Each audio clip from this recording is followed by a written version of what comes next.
Wonderland was wonderful, Dinah. Mad but wonderful.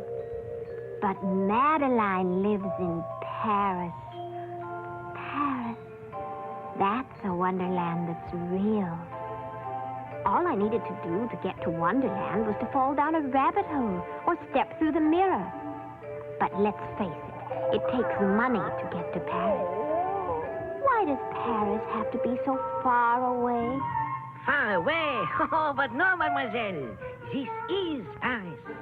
Oh my. Excuse me for jumping like that, but I've never seen a mouse with a beret and briefcase before. Permit me to introduce myself. I am Francois, and I am a business mouse. I am conducting the Duval cheese survey to find out which type of cheese prefers the people living in this part of Paris. How curious. I'm afraid you aren't in Paris at all. Sacre, I must have made the wrong sick in the sick of the tunnel. You really came here from Paris? Mais oui, mademoiselle. Now, if you will only please tell me your favorite cheese, I am the very busy mouse. Now, Dinah, you're supposed to be polite to visitors, even mice. Don't worry, Monsieur Francois. Dinah doesn't really care for French food. What a pity that the cat is not born with a taste for fine cheese. If you will just tell me your favorite cheese, I can finish the survey report, and then zoop, I pedal the pump back to the Duval cheese factory. In Paris? Oui, Paris, naturellement. Now, your favorite cheese, is it bleu, roquefort, camembert, beau de Toulouse? But you must tell me something first. In Paris, do little girls really have adventures? Like in this book. Let me read it to you. Or perhaps Chantilly, or Emmental, Pont-l'Évêque, or Limburger? In an old house in Paris, all covered with vines. I know well this little Madeline. She is so full of the crackly pops. Oh, Francois, would you take me to Paris with you? I want to meet Madeline. Hello, mademoiselle. I am conducting the cheese survey, not the travel bureau. All right. I'll tell you my favorite cheese if you'll promise to take me to Paris. Cheeseburgers. Cheeseburgers. Cheeseburgers! Oh, it is too much for my little mouse heart. Fine cheese is my life, my love, my profession. The great cheese is like the great wine. It must be savored for itself alone. But cheeseburgers... What is your name, poor dear? But cheeseburgers are good. Alice. Please, mademoiselle Alice, s'il vous plaît. You have much to learn. I come from the proud mouse family that knows their cheese. My great-great-grandmouse was the great-great Anatole. Anatole? Oui, Anatole. A mouse among mice. A mouse of France. In all of France, there was no happier mouse than Anatole.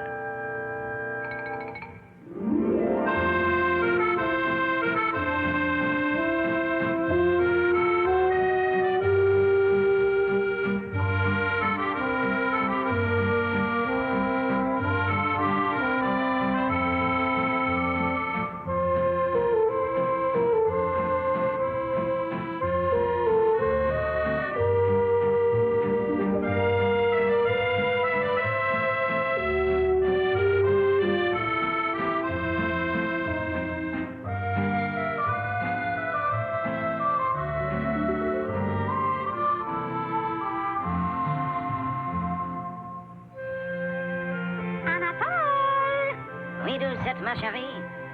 It's getting dark, Eve. Time to go to work. Good night, Papa. Have a good night at your work.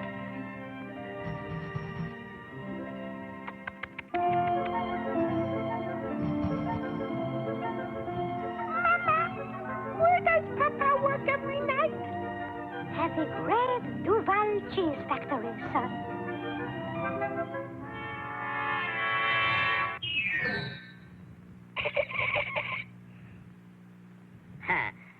Good evening, cheese testing room.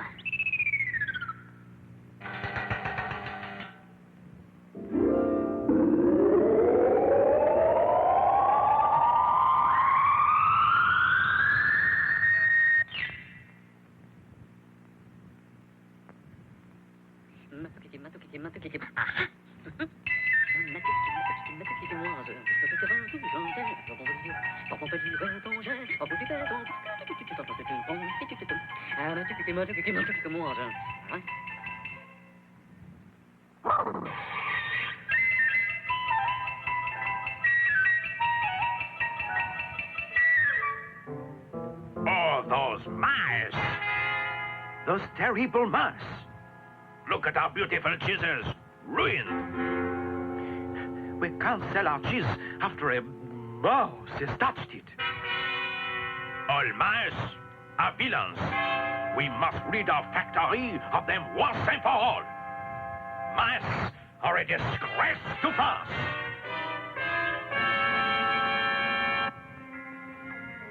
I never dreamed that people disliked us so. I only took just enough for our little family. Oh, it's awful to be so unwanted. What a pity. We have nothing to give people in return for what we take.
Maybe only a mouse, Monsieur Duval, but I know cheese.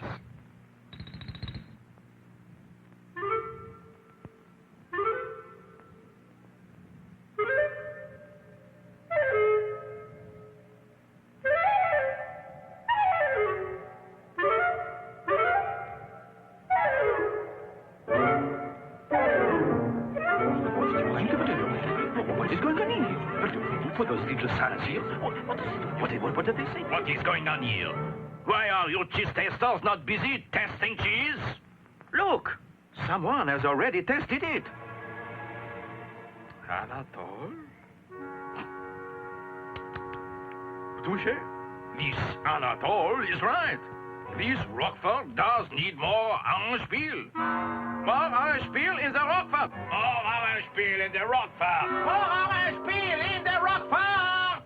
But who is Anatole? Less pepper in the pot de salud. Anatole says the camembert should be smoother. Anatole says more pepper in the Limburger.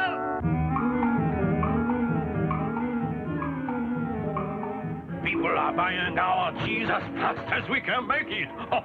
Anatole, whoever he is the finest cheese tester in France. I must meet him tonight and thank him personally. You're doing a fine job, dear. Monsieur Duval's cheese is better than ever, but maybe a smidge less salt in the cheddar! When Monsieur Anatole arrives, I shall kiss him on both cheeks. Mwah! Mwah!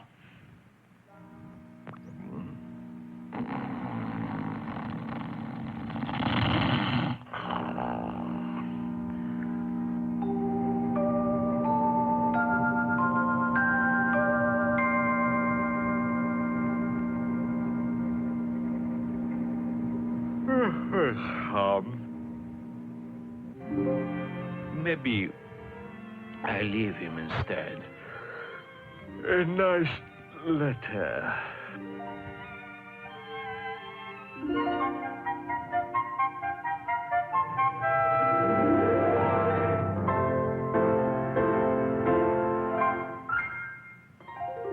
And look, Toussaint, look. A letter from Monsieur Duval. You are to be first vice president and chief cheese tester. You are a credit to mouse and country. I am now ready to meet Monsieur Duval. At last, he will change his opinion of mice.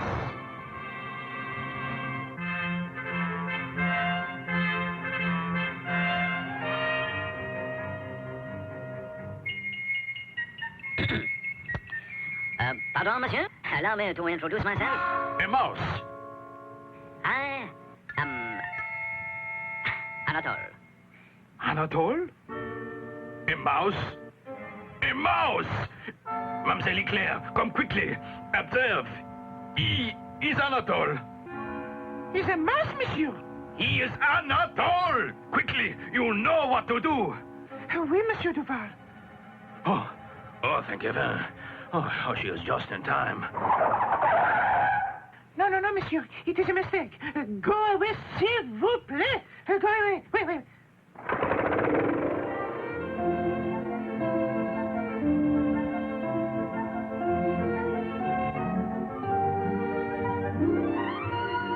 Yes, in all of France, there was no happier mouse than Anatole.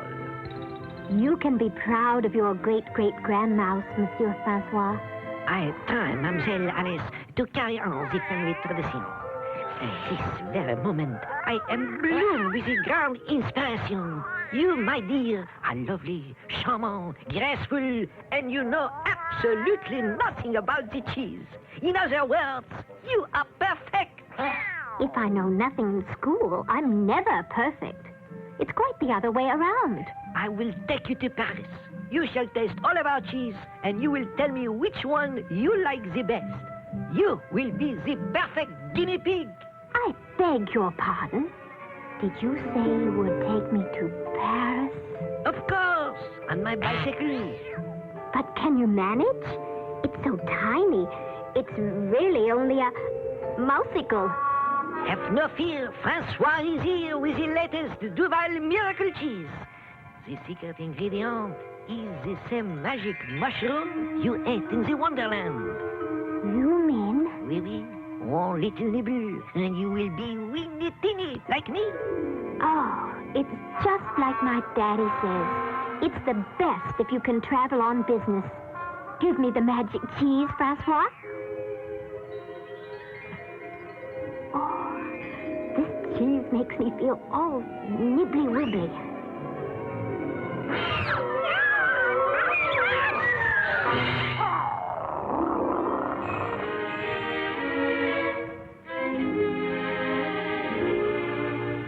Ooh, la la, ooh. I'm here and so dear are you. Just la la oui, la la too. Out for a gay rendezvous. Watch la la dust. Got to make Paris so bus. And since we're feeling this way, there's only one thing to say. Ooh la la, ooh la la, ooh la la, ooh, I'm here and so are you. And now, Mademoiselle Alice, you are in Paris.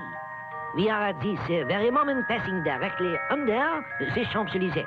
Right over the head is the famous Eiffel Tower.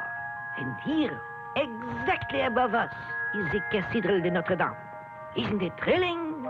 But I can't see anything. I didn't come to Paris just to ride through the sewers. I want to see Madeline. I have the fear that we have come on the exact wrong moment. I forgot about the bad hat. Madeline has a bad hat? No. The Spanish ambassador has the bad hat. Did Madeline ruin the ambassador's hat? No, the ambassador's little boy was always a bad hat. How curious. How can a boy be a hat? A bad hat, Alice. That is what he is. Do you know that he poked the little holes in the cheddar cheese I brought here? And then he told the little girl that it was Swiss? That is the girl said she's good. And that is not the all. This little boy was a bad hat from the very first day he came to Paris. I will tell you the story. It started right here. In an old house in Paris, covered with vines, lived 12 little girls in 2 straight lines.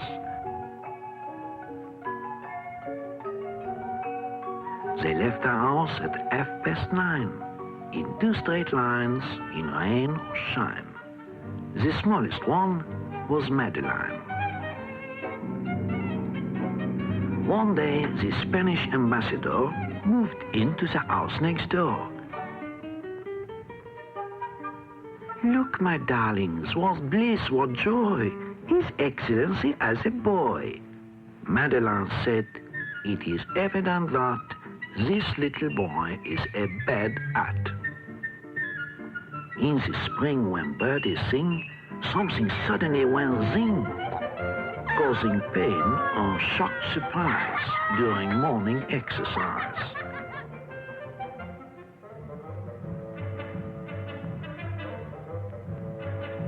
On hot summer nights, he ghosted. In the autumn wind, he boasted as he flew the highest kite.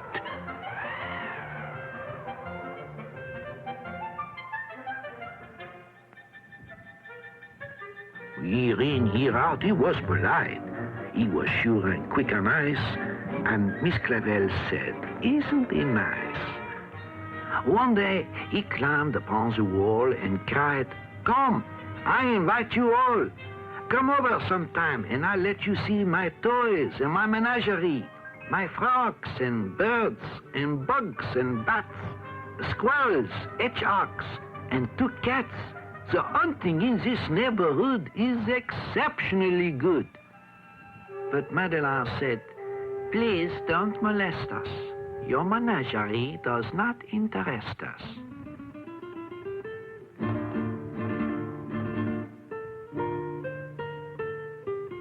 He changed his clothes and said, I bet this invitation they'll accept. Madeline answered, a torero is not at all our idea of a hero. The poor lad left. He was lonesome and blue. He shut himself in. What else could he do? But in a short while, the little elf was back again, and his old self. Said Miss Clavel, it seems to me he needs an outlet for his energy. A chest of tools might be attractive. For a little boy that's very active.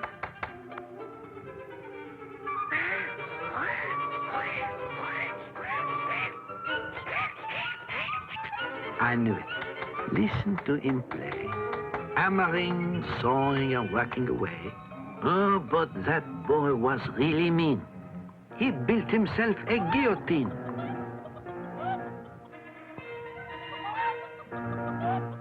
He was unmoved by the last look the frightened chickens gave the cook.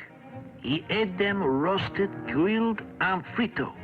Oh, what a horror was Pepito.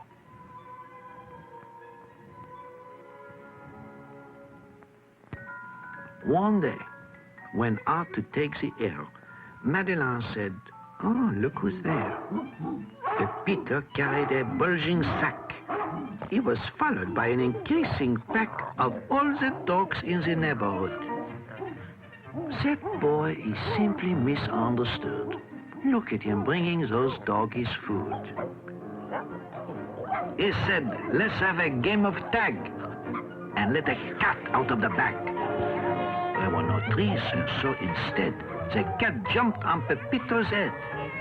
The marchers listened to the poor boy crying, oh, secours, which you must cry if by any chance you're ever in need of help in France.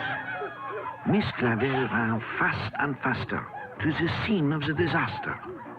She came in time to save the bad hat, and Madeline took care of the cat. There was sorrowing and pain in the embassy of Spain.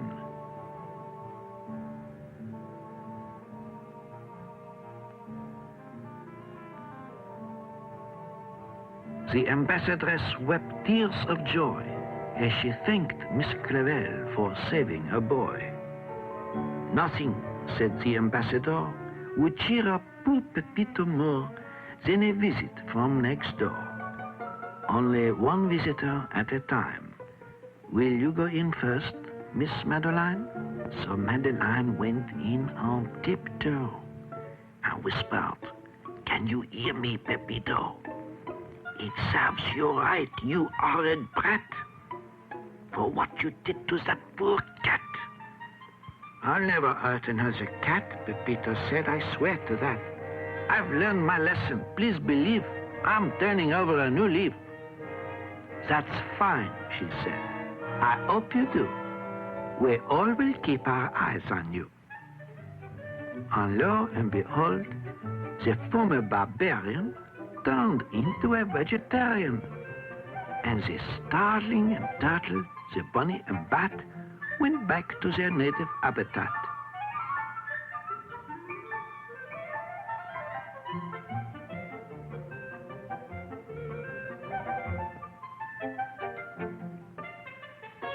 His love of animals was such, even Miss Clavel said, "It's too much." The little girls all cried, "Boo-hoo!" But Madeline said, "I know what to do." She said, "You are our pride and joy.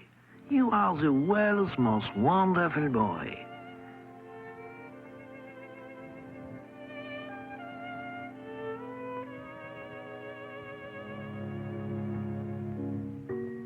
They went home and broke their bread and brushed their teeth and went to bed. And as Miss Clavel turned on the light, she said, "I knew it would all come out right." I knew it would come out all right, too. And now I want to meet Madeline myself. But, ma chérie, first you make the promise that you will taste the Duval cheese and tell me which you like the best. I'll tell you right now. I just remembered my real favorite, cottage cheese and jelly. Cottage cheese and jelly. Sacre bleu! I have met the grand boo-boo. This girl has no soul. Mademoiselle, for the cheese connoisseur, cottage cheese and jelly is even worse than the cheeseburger. Mon Dieu, I shall never smile again. I don't care if you smile or not. You promised to show me Paris. And if you don't, I won't eat any of your silly cheese at all. And if you don't stop frowning, your face will freeze that way. Just like the frowning prince. Ah, if I were a prince instead of only a business mouse, I would never frown. I would smile all the time as I tasted every cheese in my kingdom.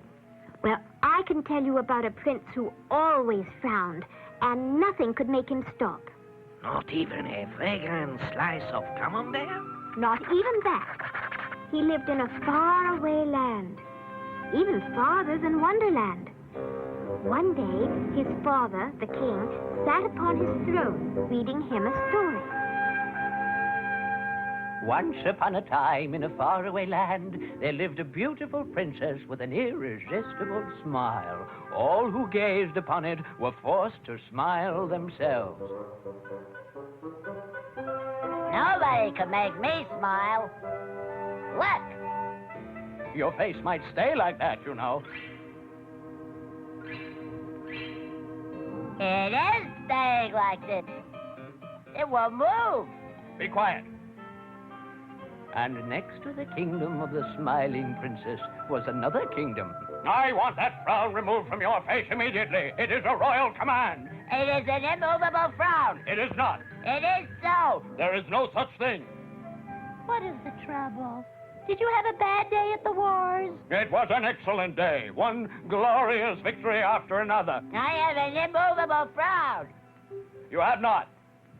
It will go away. How can that go away? We'll see.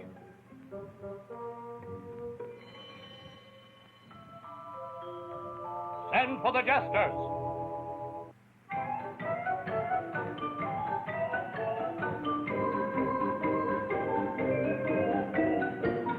Send for the jugglers.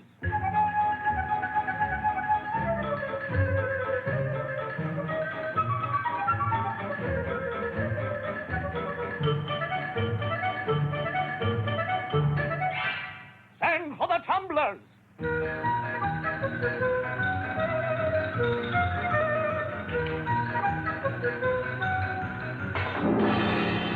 The mirror.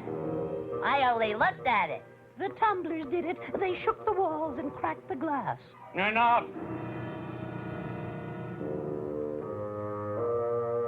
Anyway, I have an immovable frown. You have not. It's past my bedtime. There is no such thing as an immovable frown. There is no such thing as an immovable frown. There's no such thing as an immovable frown. There's no such thing as an immovable frown.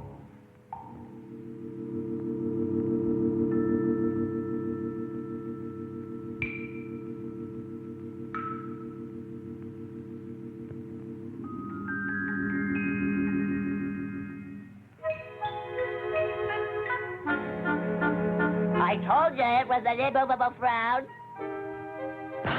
You'd better get your opera on. You'll be late for the wars. I'm not going to the wards this morning. The Grand Wizard will know what to do about that. He can't do anything about it. Nobody can. One thing is certain, there is no such thing as an immovable frown. Your Majesty is right. Of course there is no such thing as an immovable frown. How do you know? I know for many reasons. For one, your father has just said so, And he is the king. Tell us one of the other reasons. Tell me, Your Majesty, just how did all this arise? Yesterday, I was reading the prince a story about a beautiful young princess who happened to have an irresistible smile. And I noticed I happen to have an immovable frown. And I have. You haven't. And the Grand Wizard agrees with me. That scowl of yours can be removed. Of course. How? You call in somebody with an irresistible smile. Oh, it won't do any good. I really have got an immovable frown. You have not. It cracked the mirror in the throne room. Why not call in the princess? Unfortunately, the book says that the young princess with the irresistible smile lives in a kingdom that is far, far away. This kingdom of yours is a faraway land, Your Majesty.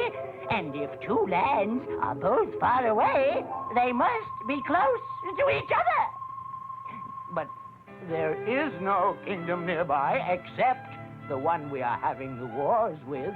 Well, then that must be the very one. Invite this other king and his family over for the weekend. What a pity we never have met socially. Since our great-grandfather's time, the wars have been going on without interruption. It seems like a great deal of bother merely to get rid of a frown. Look! What has he done to that potted plant? I only frowned at it. It was such a particularly healthy specimen, and besides, just before you arrived, I gave it an injection of my new miracle plant potion. That might explain it. Come! I have decided to call off the wars.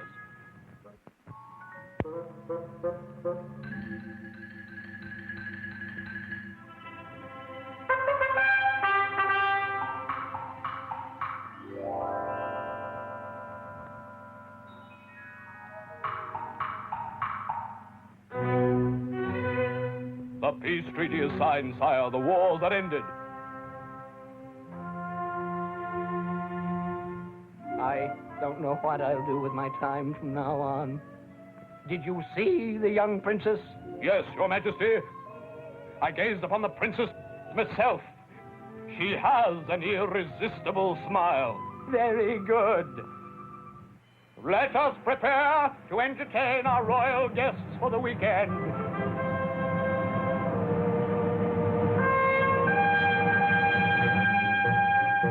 No doubt about it, the princess has an irresistible smile. I'm still frowning. Hush!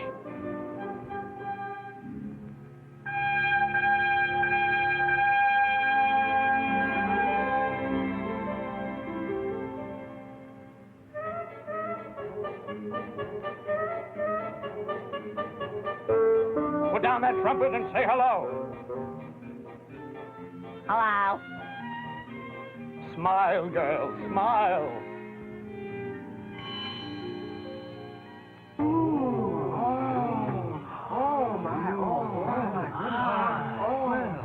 How do you explain this? It can't be explained. No frown can resist an irresistible smile. Except an immovable frown? You're right, Your Majesty. And the prince has one. That's what I kept telling you, see? He said so too.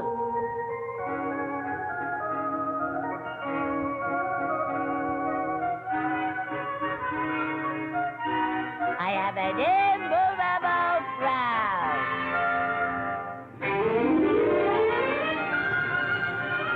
Ah, oui. And if you would give me my way and taste my cheeses, my frown will go away too. Look, we are here. My business address. The Duval Cheese Factory. The most beautiful place in all of France.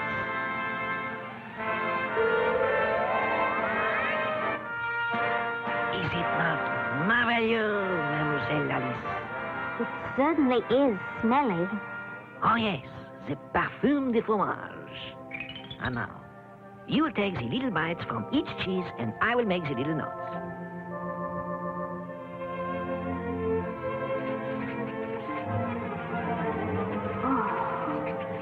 So many moons. So many moons. Oh, Francois, do you know what the moon really is? Certainement. The moon is made of the green Duval cheese. Pooh, it's not true. I once had a dream where I was a lovely princess named Lenore. Oh, mon Dieu, the poor girl has eaten too much of the wine cheese. And in the dream, I was busy in the stomach, just like this. The royal physician came to see me.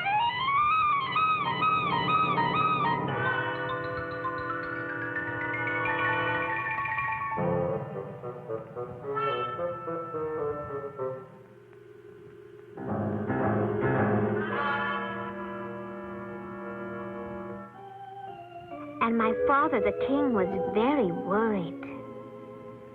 I want you to get well again. Is there anything your heart desires? Yes, I want the moon. If I can have the moon, I will be well again.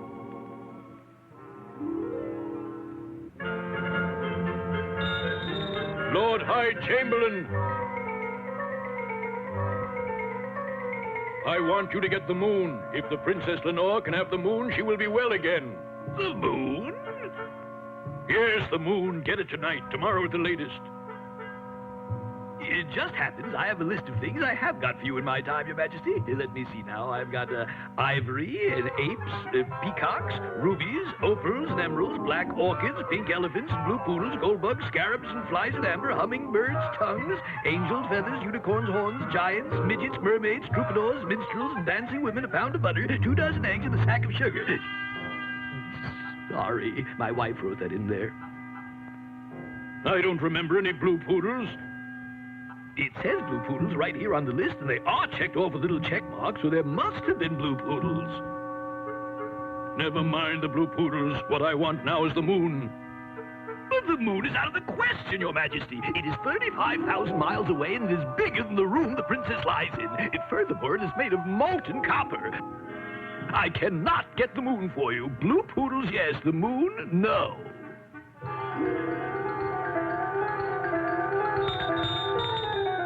Royal Wizard, I want you to get the moon for the Princess Lenore.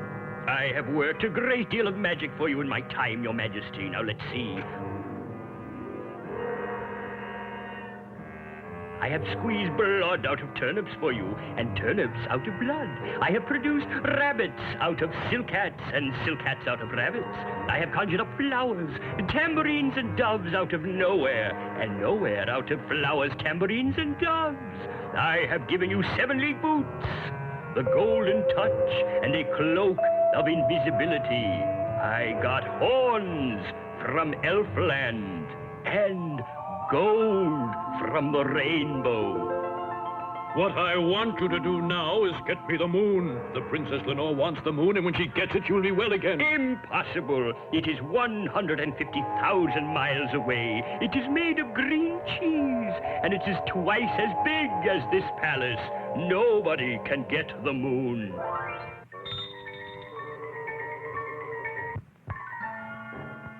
Royal mathematician, I don't want to hear all the things you have figured out for me since 1907. I want you to figure out how to get the moon for the Princess Lenore. When she gets the moon, she will be well again. I'm glad you mentioned all the things I have figured out for you since 1907. It so happens that I have a list of them with me. Now let me see. I have figured out for you the distance between the horns of a dilemma, night and day and A to Z. I have computed how far is up, how long it takes to get away, and what becomes of gone. I know where you are when you're at 6s and 7s, the price of the priceless, and how many birds you can catch with the salt in the ocean.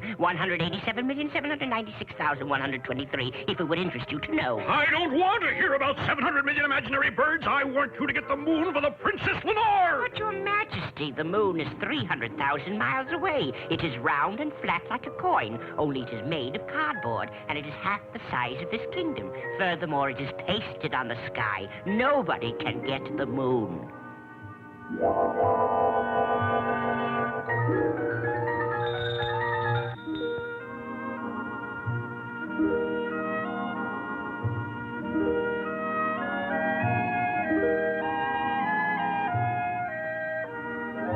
What can I do for you, Your Majesty? Nobody can do anything for me. The Princess Lenore needs the moon, but nobody can get it for her. And every time I ask anybody for the moon, it gets larger and further away. They are all wise men, and so they must all be right. If they are all right, then the moon must be just as large and as far away as each person thinks it is. The thing to do is find out how big the Princess Lenore thinks it is. I never thought of that. I will go and ask her, Your Majesty. Have you brought the moon to me? Not yet, but I will get it for you right away. How big do you think it is? It is just a little smaller than my thumbnail, for when I hold my thumbnail up at the moon, it just covers it. And how far away is it? It is not as high as the big tree outside my window, for sometimes it gets caught in the top branches. It will be very easy to get the moon for you. I will climb the tree tonight when it gets caught in the top branches and bring it to you. What is the moon made of, Princess? Oh, it's made of gold, of course, silly. Anybody knows that.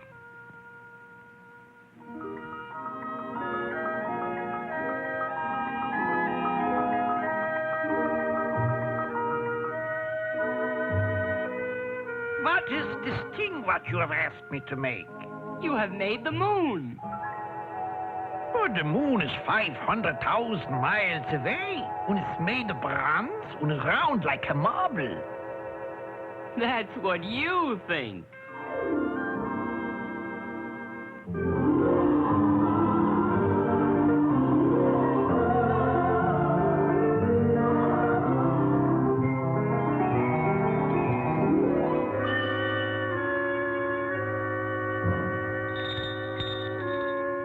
We must keep the Princess Lenore from seeing the moon in the sky tonight. Think of something. I know just the thing. Maybe we can make some dark glasses for the Princess Lenore, then she will not be able to see the moon when it shines in the sky. If she wore dark glasses, she would bump into things. Then she would be ill again. We must hide the real moon from Princess Lenore. How are we going to do that? I know what we can do. We can stretch some black velvet curtains on poles like a circus tent. Then the Princess Lenore would not see the moon in the sky. Curtains would keep out the air so the Princess Lenore would not be able to breathe and she would be ill again. We must do something so the Princess Lenore will not see the moon tonight. If you know so much, figure out a way to do that. I have it! We can set off fireworks in the gardens every night. We'll make a lot of silver fountains and golden cascades, and then the Princess Lenore will not be able to see the moon. Fireworks would keep the Princess Lenore awake. She would not get any sleep at all, and she would be ill again. The moon is already shining into the Princess Lenore's bedroom. Who can explain how the moon can be shining in the sky when it is hanging on a golden chain around her neck? Who explained how to get the moon when your wise men said it was too large and too far away? It was the Princess Lenore. She seems to know more about it than they do, so I will ask her. Tell me, Princess Lenore, how can the moon be shining in the sky when it is hanging on a golden chain around your neck? That's easy, silly. When I lose a tooth, a new one grows in its place, doesn't it? And when the royal gardener cuts the flowers, other flowers come to take their place. Of course. I should have thought of that. It's the same way with the daylight. And it is the same way with the moon. I guess it's the same way with everything.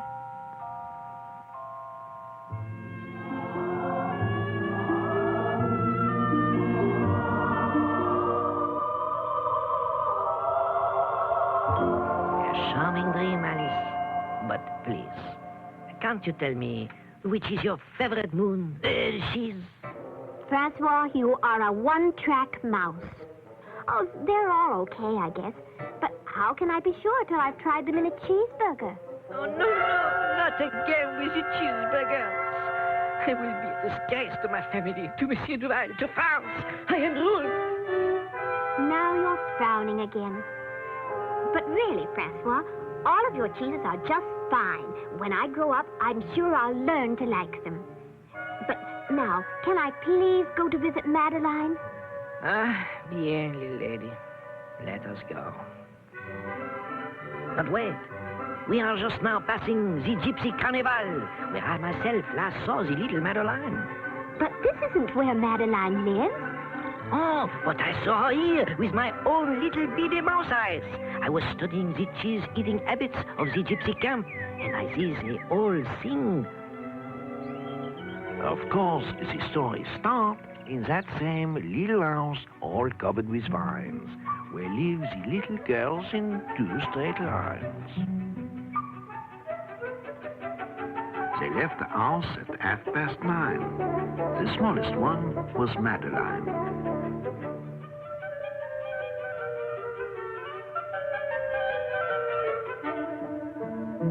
In another old house that stood next door lived the son of the Spanish ambassador. Pepito's parents were away.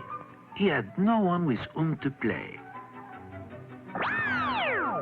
Please come. I invite you all to a wonderful gypsy carnival.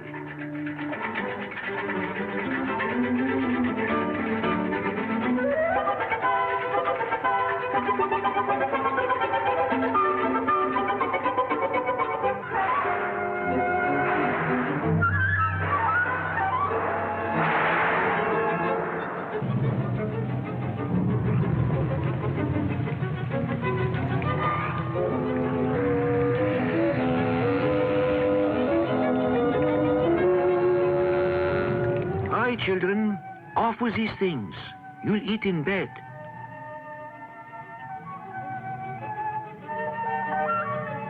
Good heavens, where is Madeline?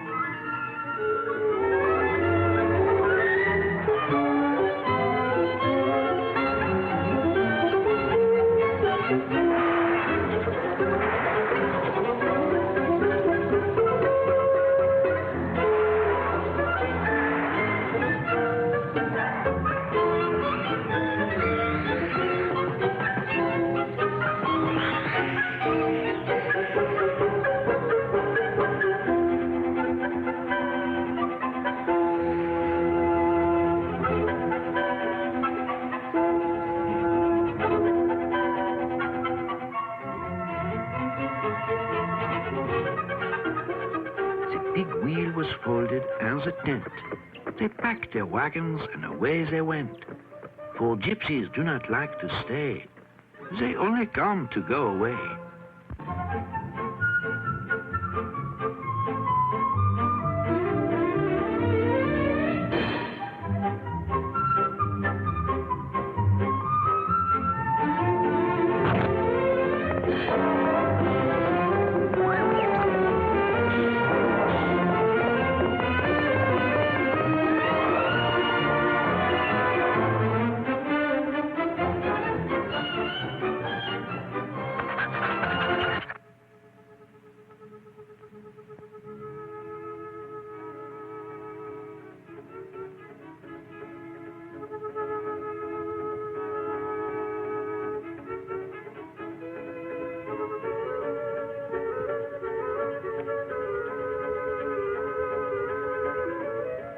Thank heaven, she said, the children are well. But dear, oh dear, they've forgotten how to spell.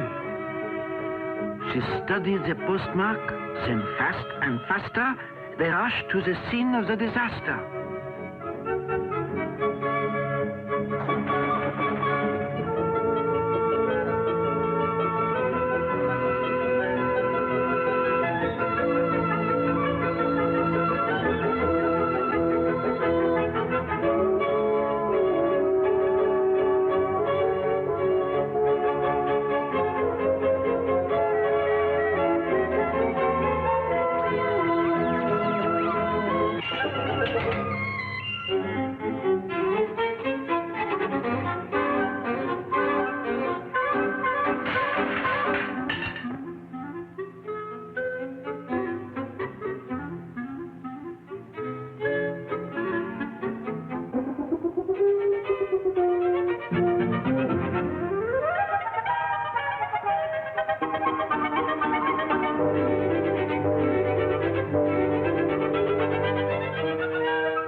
Better go back, for if we're not in a zoo or circus, we'll surely be shot.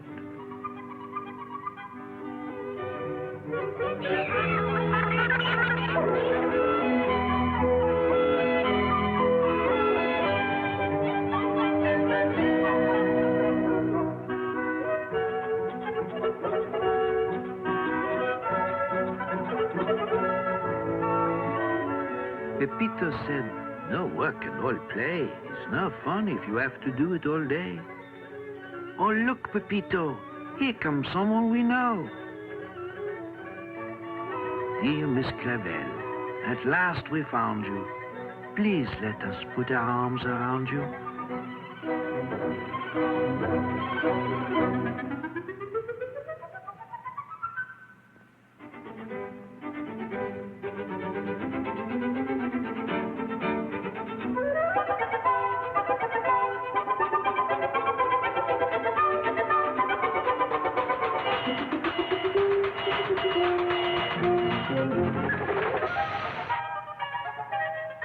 The best part of a voyage, by plane, by ship or train, is where the trip is over and you are happily home again.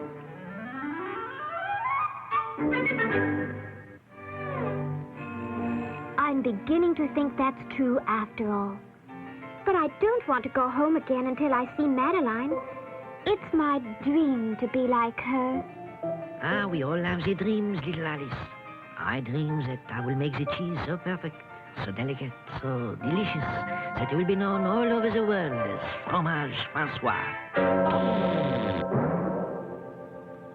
You dream you could live in Paris and have adventures like little Madeline. What do you think is Madeline's dream?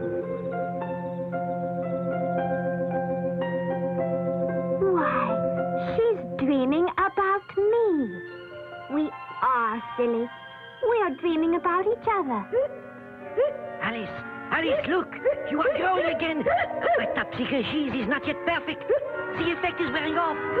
Quickly, or you will not be able to get through the mouse hole.